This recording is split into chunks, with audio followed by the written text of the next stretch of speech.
Après le Venezuela, oui, et l'Iran, après l'Iran, les États-Unis ont-ils le plan de s'en prendre au Sahel? C'est le thème du forum de cette semaine et nous sommes au plateau avec Innocent Pato. Innocent Pato qui est analyste politique, journaliste en compagnie de l'homme qui n'a pas bougé, son Excellence Sogoyou Kegewe. Merci d'être avec nous pour cette seconde partie. On a le plaisir de l'animer avec les téléspectateurs puisque c'est le moment de nous écrire pour enrichir cette émission. Plus de 100 minutes, 96 08 43 43. Ça, c'est par WhatsApp. Ou bien vous pouvez passer par les réseaux sociaux qui nous relaient en direct. Facebook et YouTube. Nous sommes également sur la radio New World FM 90.5 émettant de Lomé. Je voudrais démarrer avec un message du Bénin. Salut aux invités de New World TV. Moi, c'est Ogele Nadimou depuis le Bénin. L'OTAN a un plan ou pas, ils ne pourront rien au Sahel avec cette génération engagée. La population engagée peut-elle être une forme de digue contre ces interventionnismes étrangers? Oui, absolument. Enfin, quand vous avez toute la population bien déterminée, bien engagée, croyez que le terrain est à votre avantage. Vous avez la solidarité, vous avez la cohésion, et tout ça, là, ça fait que même s'il y a quelqu'un qui a de mauvaises intentions, la personne va réfléchir par deux fois. Et d'ailleurs, c'est ce qui fait la force des États palestiniens aujourd'hui, c'est la population. On a vu quelques peu au Niger, quand il s'est agi du départ des troupes françaises. L'engagement de la population est la meilleure protection d'un pays. Si les Vietnamiens, je reviens toujours sur ces gens-là, si les Vietnamiens ont donné une fessée magistrale aux Français dans la cuvette de Dien Bien Phu et après aux Américains à Saigon, mais c'est parce que tout le monde était debout contre le colonialisme. Tout le monde. Donc c'est la mobilisation, il le dit, si la jeunesse se mobilise, mais on ne crée rien. On ne crée absolument rien. Voilà. Très cher Gilles Mawena Boko, bonjour. Richard Assinam Tagba de Lomé Djidjolé adresse ses chaleureuses et fraternelles salutations à nos dignes fils et analystes des situations sociopolitiques qui gangrènent notre bon vivre sur notre continent. L'incontournable grand frère, ambassadeur Sagayo Kegewe, Innocent Pato, après une longue absence ici. Bon retour. Au passage, je salue ceux qui ne sont pas invités sur le plateau. Aujourd'hui, Sossou Anani, maître Éric Emmanuel Sosa, Louis Magloa Kemayo, Luc Kabaki et bien d'autres, sans oublier les téléspectateurs qui participent à l'animation de cette belle émission de tous les dimanches. Ma question relative au thème du jour est celle-ci. Quelle est la résolution des Nations Unies qui autoriserait l'intervention de l'OTAN au Sahel et qui la déclencherait? Je ne sais pas pourquoi il y aurait intervention au Sahel. Moi, je ne sais pas. Le Sahel a quel problème? Si on doit intervenir au Sahel, là, il faut intervenir d'abord dans certains pays européens actuellement. Mais comme les pays où le chef bénéficie seulement de 4% de soutien, mais il ne veut pas partir, on lui dit de partir, il ne part pas. Voilà un bon sujet d'intervention pour les Nations Unies.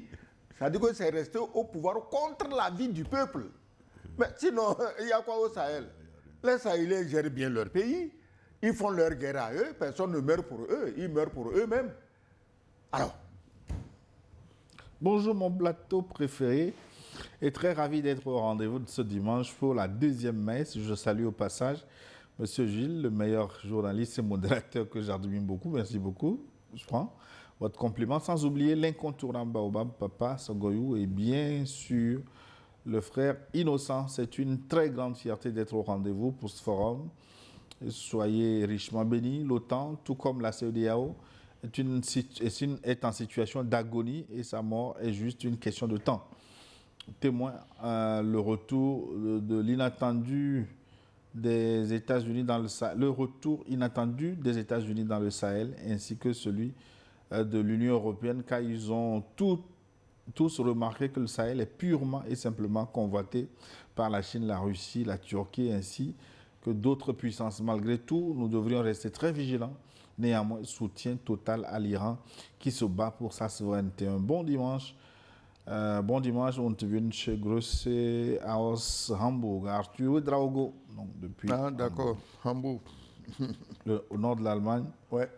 Le grand port. Oui. Bonjour le plateau, bonjour Gilles. Son Excellence Innocent Pato, le chapeau de Gilles devant les aînés. On n'en tient pas rigueur. Hein. Moi, je confirme que tu es un prince. Hein, voilà. On ne tient pas rigueur. Celui qui porte le chapeau devant les aînés. J'aimerais que Son Excellence nous clarifie les Africains, les recrutements par l'armée russe. Clarifie le recrutement des Africains par l'armée russe, car cette semaine, les médias français ont beaucoup parlé de cette situation. C'est Soumala Cissé, un ressortissant de l'AES de Brazzaville, Congo. Si c'est les médias français qui en ont parlé, c'est faux. Je ne commande pas ce qui est faux. Bon, même si les médias français en parlent, par le passé, ça se faisait. Hein, parce que l'histoire de mercenaires, de terroristes, c'est parti de la France. On a connu par le passé les Bob de Nain. Et aujourd'hui, la Légion étrangère en France, elle n'est constituée que des étrangers. Et quand tu intègres la Légion, tu perds ton identité. C'est-à-dire que ton pays, tu l'oublies, ton nom, on te donne une nouvelle identité et tu appartiens à la Légion. D'où leur formule, la Légion est ma patrie. Et donc, c'est la même, si les Russes essaient aussi de prendre des Africains, c'est la même pratique. Pourquoi ils ne commandent pas les Africains qui meurent dans le camp de Zelensky? Pourquoi c'est les Africains chez les Russes seulement qui les intéressent? Ce n'est pas du journalisme. Le journalisme donne des informations équitables. Équilibrées. C'est pourquoi je dis que je ne commande pas ce qui est faux. Bonjour le plateau, mes respects aux invités. Je suis Sienois Arruda du Burkina Faso. Si les États-Unis d'Amérique s'amusent à frapper l'Iran, ils pourront le regretter comme ce qui s'est passé au Vietnam. Je pense que Trump lui-même est en train de négocier pour sortir par la grande porte. Ils ont compris que s'attaquer à l'Iran pourrait être la fin du soi-disant puissance du monde. Je voulais aussi, par ce canal, saluer le peuple togolais, le ministre des Affaires étrangères et en particulier le président du Conseil. Nous avons suivi l'intervention du ministre des Affaires étrangères qui soutient les peuples de l'AES.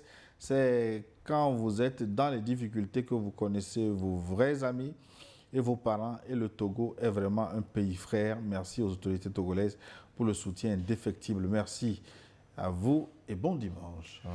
Oui, nous sommes heureux de voir que la reconnaissance se manifeste pour notre pays, pour notre peuple. Pour le ministre des Affaires étrangères et particulièrement pour le président du Conseil. Mais les premiers bénéficiaires de cet engagement militant, cet engagement humain, c'est les Togolais. Les Togolais qui vivent dans le Sahel aujourd'hui, je suis sûr qu'ils sont tout à fait à l'aise. Et c'est comme ça, tout ce que les dirigeants décident doit être fait dans l'intérêt des populations. Mais avantage quelque part, peut-être inconvénient d'autre part. Est-ce que cette situation-là est à séparer des restrictions de visa? Non, je crois qu'il vaut mieux prendre ça sous l'angle positif parce qu'en fait, c'est une tradition africaine. Et la tradition africaine veut que quand la case du voisin brûle, il faut l'aider à éteindre le feu parce qu'on ne sait pas quand ça sera votre tour. Et nous avons évolué dans cette tradition. Nous avons eu la chance d'avoir un chef d'État qui, par le passé, est resté dans cette dynamique.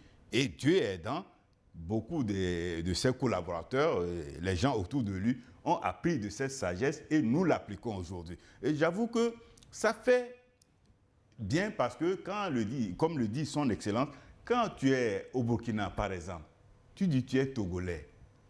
Mais tu risques de prendre des bouteilles de bière comme ça parce que les gens sont fiers de toi. Mais tu ne vois pas l'acte que toi tu as posé. Et donc, l'acte que certains ont posé est bénéfique. Et donc, je crois qu'en dehors de ça, l'image de notre pays, quand ça résonne, le Togo en train de faire ceci, en train de faire cela, pas en termes d'actes de terrorisme, en termes d'actes de destruction, comme certains le font. Et je crois que c'est positif et nous devons en être fiers. Bonjour Gilles, coucou gentil aux panélistes, salut spécial à notre grand retour, j'ai nommé Innocent Pato. L'OTAN a-t-il un plan au Sahel? Gilles, je répondrai par l'affirmative. Mieux encore, ces gens-là ont un plan pour le monde entier. C'est en Afrique qu'on est dans des petits calculs, sinon eux, c'est l'intérêt général. de leur population qui les intéresse et c'est au détriment même du fameux droit international. Mais question 1, est-ce que l'Afrique, à travers le Sahel, se laissera faire? 2, de quelle marge de manœuvre disposons-nous pour faire fléchir cette organisation que nous savons tous de quoi elle est capable? Je pense à la Libye. C'est Ali Adamou depuis Ngigmi. Si l'Afrique va se laisser faire à travers le Sahel, mais ce n'est pas si l'Afrique... Le danger aujourd'hui, ce n'est pas si l'Afrique se laisse faire ou non. C'est plutôt des Africains spéciaux qui font la guerre pour l'OTAN contre leurs frères africains. C'est ça le drame. Si tous les Africains étaient unis, il n'y aurait pas de problème au Sahel. C'est des Africains qui veulent faire pire que ce que l'OTAN veut faire au Sahel. Donc, chacun payera pour ce qu'il a mangé. Hein. Et puis, parallèlement à ça, il faut dire la vérité des choses parce qu'aujourd'hui, l'AES est objet de curiosité. Sur le plan politique, en termes de souverainisme africain, il y a quelque chose qui se joue là-bas. Et la plupart des pays africains, qu'on les aime ou pas, on est tenté de voir, mais qu'est-ce qui va sortir de ce qui se fait là-bas? Il y a quelque chose, il y a une dynamique. Et laquelle dynamique entraîne les gens, les spécialistes, à venir voir, à analyser et comprendre ce qui se passe. En dehors de ça, le Sahel n'est pas seulement un terrain militaire, pas de question de terrorisme, non. Il y a plus que ça. Et donc, il y a des enjeux stratégiques et des positionnements. Et ça fait que tout le monde voudrait aujourd'hui aller vers les États de l'AES pour voir réellement ce qui se passe. Bonjour Gilles, bonjour l'ambassadeur Innocent. Si l'OTAN décide de venir au Sahel, ça sera la fin de cette organisation. Longue vie à nos 3 présidents. C'est Jules Lanko-Andé, depuis le pays des hommes intègres, c'est-à-dire le Burkina Faso. Bonne émission à vous. Non, et puis il faut ajouter qu'au niveau au niveau de l'OTAN, la démarche est plus complexe. Hein. Ce n'est pas du bilatéral où on peut se décider comme ça. C'est plus formalisé et il faut une demande express. Jusqu'à preuve de contraire, je n'ai jamais entendu parler d'une demande de l'OTAN en train de venir au niveau des États de l'AES. Ce dont j'ai connaissance, il y a au niveau de la Mauritanie où ils sont plus présents, mais dans des programmes d'assistance. Ils appellent ça des programmes d'assistance, mais ils ne sont pas sur le terrain militairement comme les autres le font. Excellent. Écoutez, en réalité, l'OTAN était déjà au Sahel. Les différentes forces Barkhane, patati, patata, là, c'était l'OTAN. Ce n'était pas seulement des Français. Il y avait tout le monde. Il y avait les Anglais, il y avait des Grecs, il y avait des Suédois, des Norvégiens, des Allemands. Mais l'OTAN était déjà là. Maintenant, la question, c'est quoi? Si l'OTAN va s'organiser militairement avec des chars, des blindés, des avions, machin, pour venir attaquer le Sahel, je reprécise que le Sahel, c'est 2 700 000 km². Eh bien, si le Sahel a commis une faute, bon, on peut discuter, mais si le Sahel est là en train de défendre sa souveraineté, je ne sais pas pourquoi l'OTAN qui prêche démocratie, droits de l'homme, viendrait attaquer des pays qui veulent renforcer leur démocratie et leurs droits de l'homme à travers une souveraineté réelle. Voilà. Bonjour, New World Forum. Bonjour Gilles, bonjour Innocent, bonjour Excellence. Ici Cyril depuis Paris. La situation économique actuelle de l'OTAN entre en contradiction directe avec les ambitions affichées par les dirigeants de l'AES. Les pays occidentaux ont besoin d'énergie et de matières premières pour préserver leur stabilité interne et éviter des tensions sociales. Dans ce contexte, l'AES est perçue comme un bloc qui remet en cause certains intérêts occidentaux. Et s'il serait imprudent de penser que seuls les pays membres de l'AES sont concernés, tout État disposant d'un sous-sol riche doit s'attendre à des pressions ou des tentatives d'ingérence. Les discours récents des responsables américains et européens montrent clairement une volonté de renforcer leur présence et leur influence en Afrique. C'est un signal que les dirigeants africains ne peuvent pas ignorer. Je partage les analyses de son Excellence. Merci pour votre mobilisation et votre lucidité. Excellent dimanche. C'est Cyril depuis Paris. Oui, l'OTAN, au fait, il y a un enjeu très sérieux avec le gazoduc qui doit partir du Nigeria pour aller alimenter l'Europe. Et ça passe par où? Il semble qu'il y a 800 km de gazoduc à travers le Niger. C'est là-bas que l'OTAN même va se prendre dans son piège.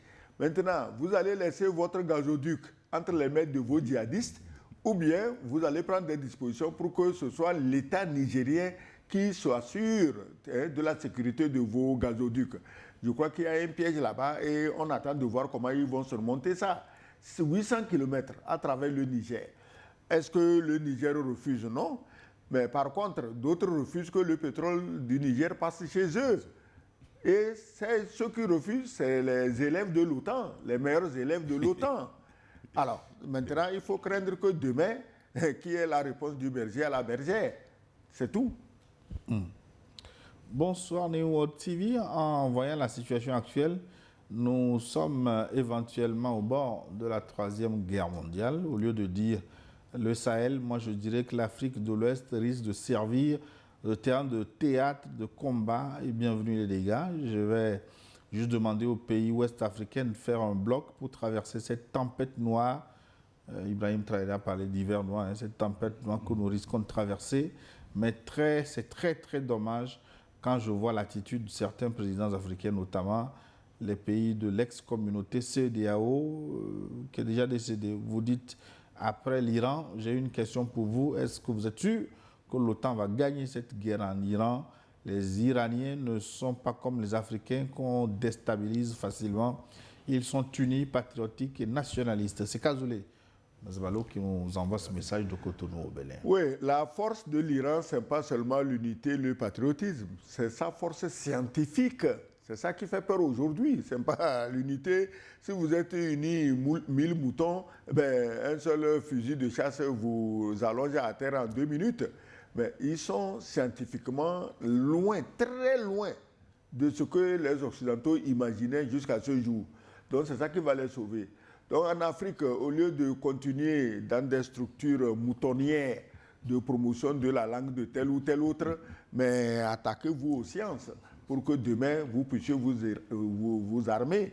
L'Iran fournit par an pratiquement plus de 300 000 scientifiques. En Afrique, vous en produisez combien? Toute la CEDEAO réunie produit combien de scientifiques? On ne sait même pas s'ils sont là. Ils font quoi?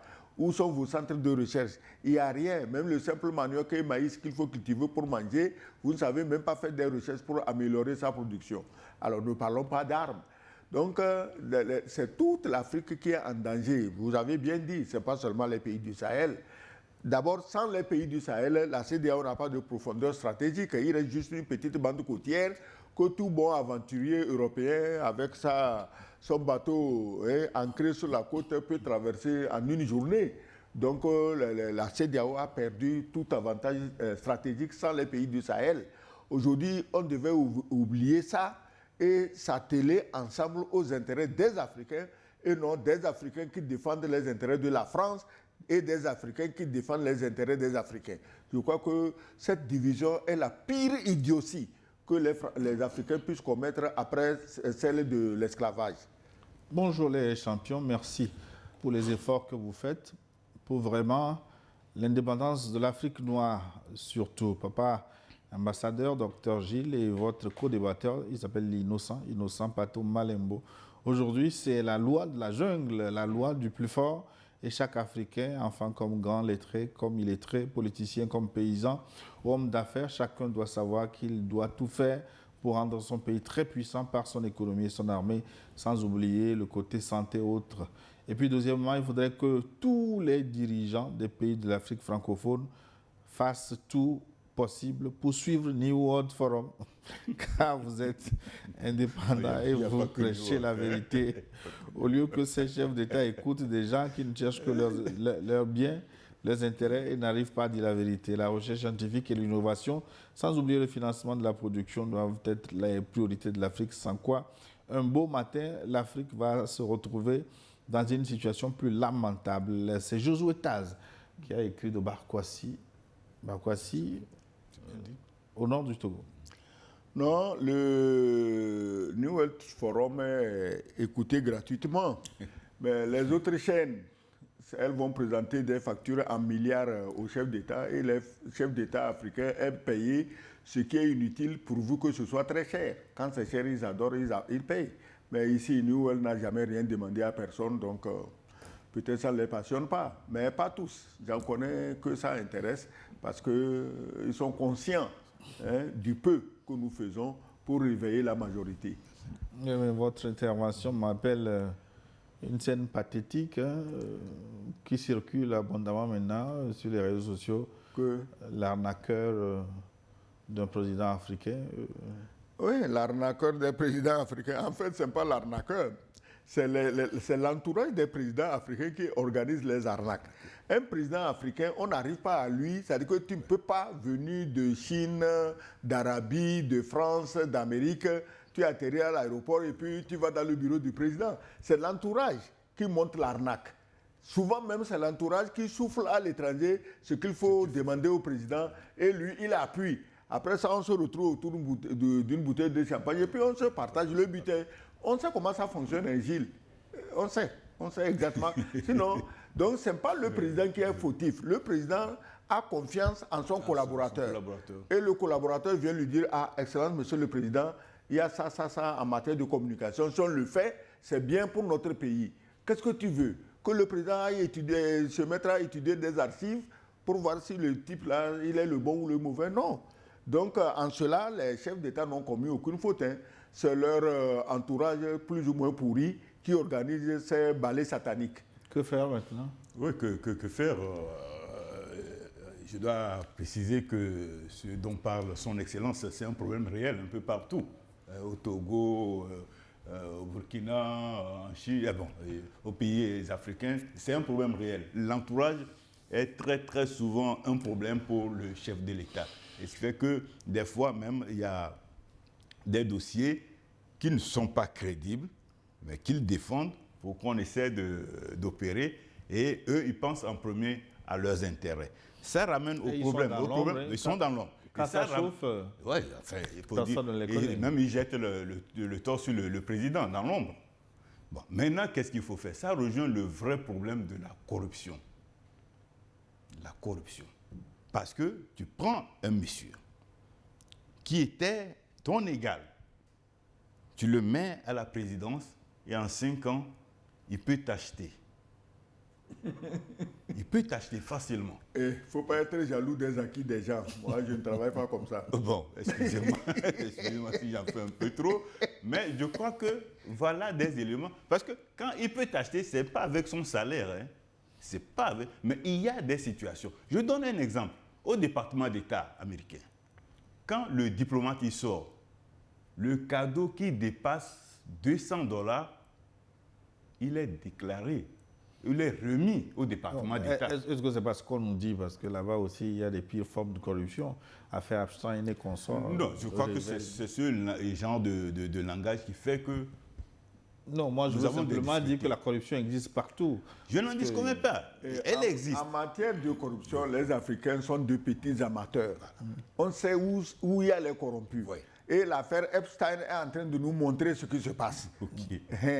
Et puis Epstein, c'est un petit bout. Hein. Pas seulement Epstein, il y a Paf Dadi qui est passé par là déjà. Hein? L'affaire Paf Dadi. J'ai dit que même Epstein, c'est un petit bout. Le sujet du jour, on peut passer. On reviendra que la corruption est partout. Non, en Afrique, en matière de corruption, nous sommes des amateurs, des petits apprentis, quoi. Elle existe, mais ce n'est pas aussi de manière flagrante, de manière provocatoire. Je ne sais pas, je n'ai pas l'adjectif qualificatif bien indiqué pour l'apprécier, mais elle existe partout. Dans le monde entier, ça existe. Mais ailleurs, on a essayé de mettre les garde-fous à tel point que quand tu t'aventures, tu sais ce qui t'attend. Voilà. Là, nous n'avons pas de garde-fous. Je n'en connais pas. Bonjour le plateau, c'est Judy Kael Sawadogo à Kaya, au Burkina Faso. Je salue Gilles, l'intrépide modérateur, mon coucou à Innocent Plateau. Mon ambassadeur, j'ai nommé Sogayou Kegewe Kwaku. L'ONU est créée pour pouvoir diriger les plus faibles, mais précisément, la donne est en train de changer. Monsieur Bazolman Bazier leur a dit que si vous ne faites pas attention, il y aura un coup d'État à l'ONU. J'ai un problème avec certains termes. Constitution à l'Occident, démocratie à l'Occident, droits de l'homme, liberté de presse, etc. Des façades pour venir nous piller et nous faire faire de nous les plus pauvres. Hein. Dommage, les Américains, commandeurs de l'ONU, ont échoué partout. Gilles, je voulais un jour te suivre comme chroniqueur à la place de son Excellence. Merci pour l'éveil des consciences, pour la décolonisation mentale en avant, pour la déconstruction mentale en avant. Excellence, il propose que vous animiez et que je sois à votre place un jour. Que le chasseur se transforme en gibier. Ah bon? Je n'ai pas compris. Ok, on continue. Ah bon? Bon, Que quelqu'un me critique? non, il souhaite que je sois à votre place Ah, ouh! et que vous animiez Ouh l'émission. là là, de cette tu auras les mots de éventuelle. tête. Tu auras les mots de tête. Donc vous avez des mots de tête, hein, les gars. Eh oui, Parfois, oui. mais bien sûr. Mais avec moi, c'est pire. Bonjour Gilles Pato et Papa Sogoyou, merci pour l'éveil des consciences panafricaines. Sans conteste, l'OTAN a bel et bien un plan maléfique pour le Sahel qui est déjà voué à l'échec. Ils ont envoyé des cohortes de terroristes qui finalement n'arrivent pas à atteindre l'objectif poursuivi depuis longtemps maintenant. Ils se préparent à venir eux-mêmes pour que l'hiver noir prédit par Ibrahim Traoré ait lieu. C'est après cet affrontement direct qu'ils seront tous descendus et la paix pour toujours viendra. Restons à l'affût pour cet hiver noir qui viendra nous libérer définitivement. Merci à vous, intrépides panélistes de New World TV. C'est Yameogo Barthélémy depuis le Burkina Faso. Notre cher Lanciné Traoré de retour depuis Conakry, Guinée. Bonjour le forum, ça va? Ça fait un bon moment. Hein. Mon plateau m'a longuement manqué. Mon doyen Sogoyou, monsieur Malembo Pato et mon aimable présentateur Gilles. Bonjour à vous, merci. Pour commencer, c'est le grand retour du monde dans la jungle. Le couple Maduro a été enlevé devant les droits de l'homme et les Nations Unies. Chaque pays, le vent du monde, doit cultiver la notion de la Corée du Nord et de l'Iran. Pour les pays de l'AES, rappelons toujours que le chien ne change jamais sa façon de s'asseoir. L'AES doit être vigilante et bien armée seulement avec les relations tripartites de l'AES avec la Russie et la Chine. L'OTAN va 1000 fois réfléchir avant d'agir à la mode libyenne de 2011. Cette fois-ci, les soldats russes sont sur le terrain en Afrique. Bon dimanche à vous. Merci Lanciné Traoré. Bonjour le plateau, bonjour New World, bonjour les invités du jour et singulièrement notre cher papa, l'infatigable Sogoyou. Un chapeau à lui pour son bravo. Chapeau virtuel, chapeau au sens figuré, au sens propre. Chapeau à lui pour son bravo dans la lutte africaine. Par rapport à la question du jour, je dirais que l'OTAN n'a plus de crédit. Hein. Ils ont déjà montré leurs limites. Alors, Sahel en avant. Mamadou Samaké depuis le Mali. Un message de Côte d'Ivoire maintenant. Bonjour Gilles et à vos deux invités de valeur supérieure. Monsieur Kwasi de Côte d'Ivoire. Nous sommes dans un monde transformé en jungle. Aucune loi n'est respectée, aucune règle internationale n'est respectée. Aussi, quand on est faible, il faut avoir un protecteur fort aussi et chercher à devenir fort comme l'Iran. Un bon dimanche à tous. La France encore nous a envoyé un message, France ou Belgique, on verra à la fin. Un long message. Je vais décrypter. Gilles Mbote à toute l'équipe de New World TV. On répond Mbote Nayo. Mbote Nayo. Mbote Nayo. Mes salutations distinguées à Papa Sogoyou ainsi qu'à notre invité innocent. Malgré le sommeil, je garde un œil ouvert pour que je ne dépasse pas ma gare. L'OTAN, ou plus précisément les États-Unis, disposent de plans stratégiques pour chaque région du monde. Les commandements militaires déployés à l'échelle globale, comme l'AFRICOM, surveillent en permanence l'évolution militaire des pays relevant de leur zone d'intérêt. Seul le rapport de force compte. La Corée du Nord et l'Iran l'ont compris. Ce ne sont pas les plus grandes puissances du monde, mais elles ont développé des capacités dissuasives telles que même les plus forts les considèrent comme des adversaires capables de surprendre. Ce sont des David face à Goliath. Quant à l'ONU, c'est une coquille vide tenant debout par l'équilibre fragile entre grandes puissances et une diplomatie souvent de l'hypocrisie des autres États. Les pays de l'AES doivent impérativement renforcer leur souveraineté, s'armer de manière stratégique, produire progressivement leur propre équipement, former leurs militaires, investir dans la technologie, développer la métallurgie, l'ingénierie et la recherche. Sans base industrielle solide, il n'y a pas d'indépendance réelle. On sait bien que l'espionnage et tout scénario de déstabilisation de l'AES sont sur la table, quitte à même provoquer une guerre régionale pour que les Ouest-Africains s'entretuent. Ce n'est pas un jeu, l'hiver noir annoncé par le président Traoré est réel, mais nous prions et espérons que les Africains puissent contrecarrer ces projets. Voilà ce que la démocratie a commencé à donner au Venezuela, l'augmentation des prix du carburant. Plus de 142. Bonjour New York TV, bonjour, son excellence, ambassadeur Kegewe et l'autre débatteur innocent. Je vous écris depuis Brazzaville. Je pense que toute tentative de déstabilisation contre l'AES par qui que ce soit sera vouée à l'échec, car ces dirigeants ont un bouclier infaillible, leur peuple, que les impérialistes sachent qu'ils n'auront pas à combattre 3 dirigeants, mais plutôt plus de 70 millions de Sahéliens. Ouais. Abalo de l'Italie. Bonjour Gilles, bonjour l'ambassadeur Sogoyou et monsieur Pato, je suis très content de revoir Pato aujourd'hui. Merci. Votre retour plaît, c'est clair. Donc les Occidentaux disent qu'il n'y aura pas la guerre en Europe pour l'Ukraine, mais ils vont s'affronter aux Russes en Afrique. Les Russes doivent se défendre car les richesses de l'Afrique, les Européens peuvent faire mal. Nous, les Africains, nous sommes à la croisée des chemins. Réussissons nos efforts pour résister à l'invasion des impérialistes. Bonjour, c'est Balo depuis Milan. On dit bonjour et buongiorno, mio amico. De Dubaï, Malak, Abdul Razak. Bonjour, Nyon TV, mes salutations fraternelles à vous, Gilles, et à vos 2 grands panélistes. Tout récemment, j'ai vu une délégation de l'Union européenne qui veut négocier avec les pays de l'AES. Je me dis que c'est pour venir déstabiliser les pays, mais ils vont nous rencontrer sur leur chemin. La preuve est que tous les bébés chouchous de Macron sont en train d'être neutralisés au Sahel. Je pense qu'il faut jamais faire confiance à l'impérialiste. Ils ne vont jamais changer leur hégémonie. Abdul Razak, nigérien, résident aux Émirats arabes unis, il parle de la tentative de retour de l'Union européenne au sein de l'AES. Oui, enfin, disons que... Prendre ou à laisser. Bon, les portes sont ouvertes. Quelqu'un qui vient avec du sérieux, on le reçoit avec du sérieux et on va faire du sérieux.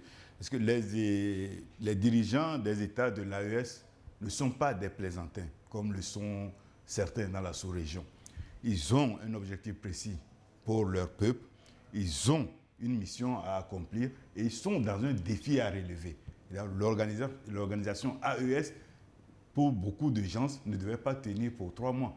Aujourd'hui, on voit que c'est une organisation bien sérieuse, très crédible et qui même donne le pion à des organisations qui sont dans la sous-région de très très longue date. Et donc, je crois qu'aujourd'hui, l'attitude des pays de l'Union européenne qui sont allés voir les responsables des États de l'AES, leur attitude ne sera pas la même que par rapport au comportement qu'on avait par le passé. Ici, on vient avec beaucoup plus de politesse, beaucoup plus de sérieux et les esprits mesquins et autres sont très vite détectés. Vous avez affaire à des militaires qui ont le flair, qui savent ce qu'ils font et qui savent qui dit la vérité et qui est en train de s'amuser. Eux, ils ne sont pas là pour s'amuser. Ils sont là pour un travail bien précis. Et donc, si vous venez dans cette intention, je ne vois pas, il n'y a pas de raison qu'on leur ferme la porte ou qu'on leur dise non, ne venez pas. Ils sont les bienvenus. Un message venant des États-Unis, c'est en anglais. Good morning. My name is Roderick Tambek, originally from Cameroon and now living in Florida for many years. I want to express my sincere appreciation to New World TV for boldly exposing the realities of global geopolitics.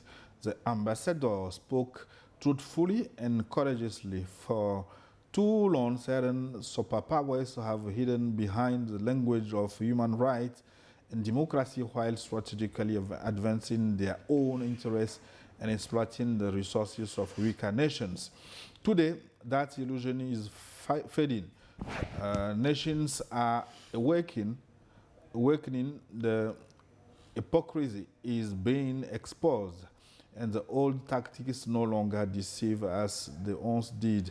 The Sahel region is particularly will not bow to manipulation disguised as morality. Truth is rising and sovereignty matters. Blessed Sunday to all. 70 Sunday. Bless them. Yeah. Yeah, thank you.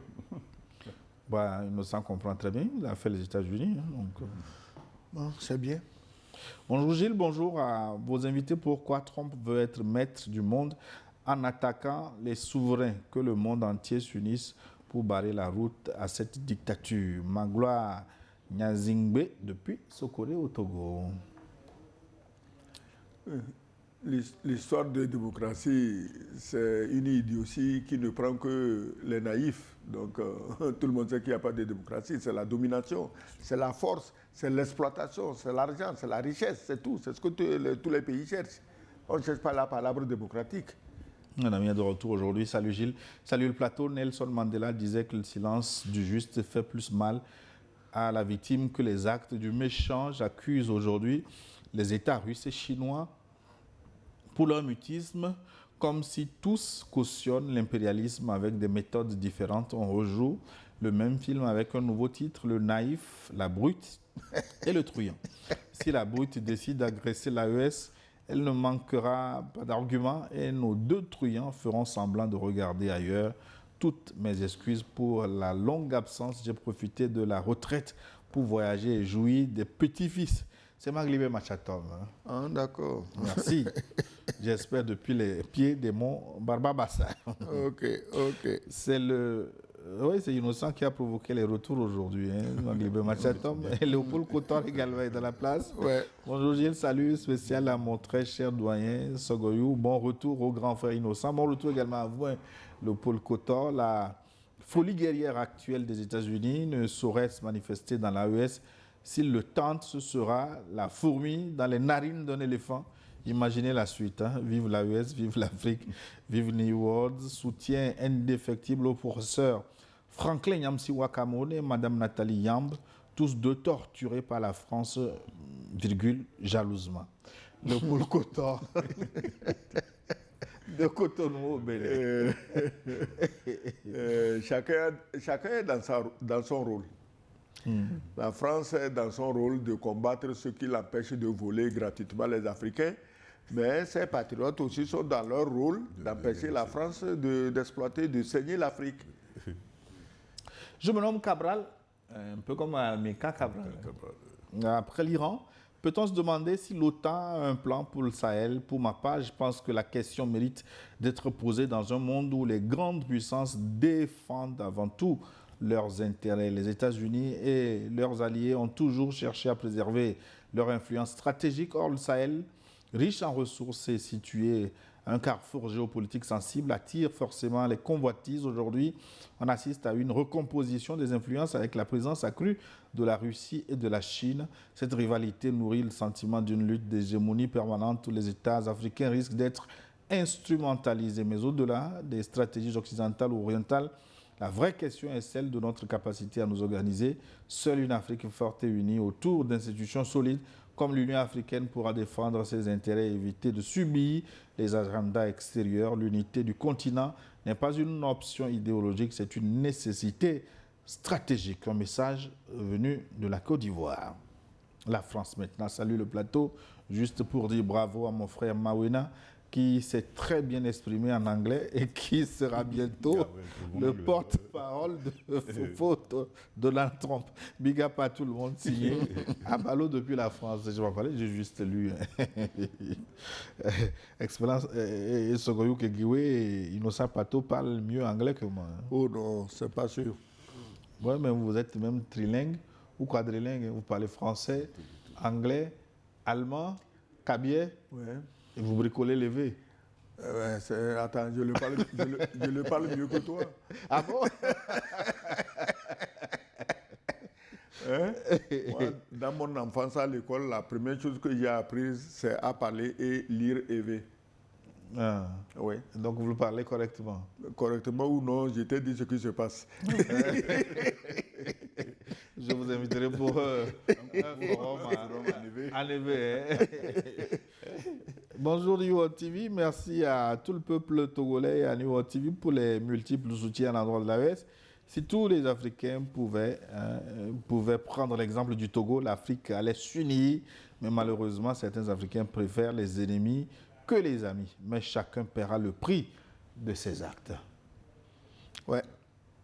Oui, les messages sont encore nombreux, mais nous allons conclure cette émission maintenant. Buongiorno, mio carissiste, bellissimi, vi ringrazio per vostro conforto. Oh, ça c'est quoi, l'italien? Italien. Ah, d'accord. Salut Gilles, mon papa, SKK et deux invités. Merci pour votre engagement tous les dimanches pour décoloniser les peuples africains mentalement. Que Dieu nous accorde 1000 ans et beaucoup de dimanches. Je crois que la France n'a aucun ennemi, plutôt qu'elle a transformé ses amis comme des ennemis. Les pays qui ont libéré la France en 2 guerres mondiales, France les considère comme des ennemis. Il y a des tombes en France qu'on trouve des soldats russes là-dedans, tout comme les Africains qui sont tombés devant, c'est-à-dire le premier rang. C'est Cheikh Sangaré depuis l'Italie. Ah oui, Cheikh Sangaré, malien depuis l'Italie. Bonjour. Qu'est-ce qu'il dit de plus? S'il vous plaît, arrêtez de dire à mon papa qu'il ne bouge pas. On ne veut pas qu'il se... Il vous souhaite 150 ans avant de vieillir. Personnellement, c'est mon souhait. Merci, tu as raison. Il doit encadrer, Avec beaucoup d'énergie. il doit encadrer les esclaves du salon. Tu as raison. Mais les Italiens, là, apparemment, actuellement, votre Premier ministre est en train de donner des insomnies à quelqu'un. Hein? Il veut changer de position par rapport à la Russie. Non, ce n'est même pas ça seulement. Mais la Russie, je t'ai dit qu'il y a des Européens qui commencent à réfléchir et qui se disent que l'idéologie et le dogmatisme n'apporteront rien à leur population. Mais maintenant, elle s'est mise en tête de faire des remarques sur certains événements typiquement français.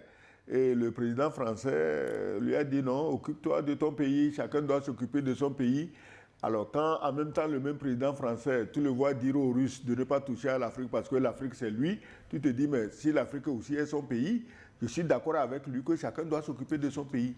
Bonjour le plateau, mes hommages à votre télé pour votre lutte. Salutations au Baobab, l'ambassadeur, et à vous Gilles, et à l'autre invité innocent. Nous ne sommes pas naïfs, les États-Unis continueront à intervenir et à échouer partout. L'hiver noir est en marche, les survivants d'entre nous continueront la lutte. C'est Mahaman Mbarakou de Bamako au Mali. Les Américains ont toujours cherché à s'installer à Tessalit au Mali depuis les indépendances, car Tessalit est une zone stratégique à la frontière de tous les pays du monde. Nous, sans Pato, nous arrivons à la fin de cette émission. Merci d'être passé au plateau aujourd'hui. C'est un grand plaisir d'être invité. J'espère plus régulièrement maintenant. S'il plaît à Dieu. Avec une très bonne santé surtout. Mais je dois dire que le sujet du jour, il est très très intéressant et préoccupant et ne doit pas surprendre. Parce qu'en fait, comme le disait en son temps Jules Ferry, rayonner sans agir, sans se mêler aux affaires du monde pour une grande nation, c'est abdiquer. Et donc aujourd'hui, les États du Sahel sont une curiosité. Et c'est tout à fait normal, même si, entre-temps, l'OTAN s'intéresse d'une manière ou d'une autre, que les Américains s'intéressent également. C'est de bonne guerre qu'ils le fassent, ces pays, parce que, étant des puissances, étant de grandes nations, c'est un coin où il faut mettre le nez. Merci. Innocent Pato, Excellence. Eh bien, merci Gilles pour l'émission. Je crois qu'on a parlé de l'Iran et les Américains qui sont en train de se regarder en chaîne de faïence. Et j'ai dit ici tantôt qu'en cas d'attaque, quoi qu'il arrive, le perdant, c'est les Américains. Les Iraniens, c'est Cabri mort. Cabri mort n'a pas peur du couteau. Donc, mais souhaitons qu'il n'y ait pas d'attaque en Iran et moins encore dans les pays du Sahel, parce que les pays du Sahel, c'est nous. Quand ça touche les pays du Sahel, ça touche toute l'Afrique de l'Ouest. Je ne sais pas combien de fois il faut répéter ça pour que les gens comprennent. Est-ce que certains de nos présidents seront obligés d'engager des professeurs de géographie et d'histoire pour leur expliquer les cartes? Je ne sais pas qu'est-ce qu'il faut faire, mais nous devons tous arriver à la conclusion que le Sahel, c'est nous tous. Merci. Merci, Excellence Sogoyou Kegre. Nous arrivons donc à la fin de notre forum du jour et en votre nom, nous remercions l'équipe technique et ils sont nombreux tous les dimanches à nous accompagner. La coordination technique, Magloire Adoku était présent. La réalisation assurée par Moïse Deninou. Emma était sur le son. Didier Samon, la diffusion sur les réseaux sociaux. Hervé Tataga nous a préparé les infographies. Patrick Ayelia, la diffusion radio. Merci à tous et merci à tous les téléspectateurs. On se retrouve dimanche prochain pour un autre numéro. À très bientôt.